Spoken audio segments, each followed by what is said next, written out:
Hello guys, मैं आपका भाई विवेक किलर। मैं यूट्यूब पे वीडियो बनाता हूँ और वीडियो को देखने के लिए मेरे चैनल को सब्सक्राइब कर देना और सब्सक्राइब करने के बाद लाइक तो जरूर करना यार। तो ठीक है, हम वीडियो को ओपन करते हैं। वीडियो ओपन द स्टार्ट। लहंगा तोहरा पे लागेला फिट गोरिया, टिकटॉक पे हो गइलू हिट गोरिया। हतनी जे कोरी तबे सटे पंजरिया दे, जाई आई दाढ़ी बनवा के चूमा डबल डबल रजले, जाई आई लड़के सेटिंग करते हैं, नंबर लेके ये व्हाट्सएप पे चैटिंग करते हैं। फिगर तो देखो छोरी की हत्ता की चाबी है।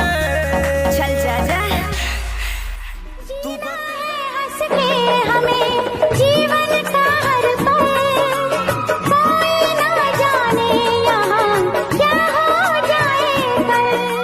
अब हमारी मम्मी के दामाद मिलेगा,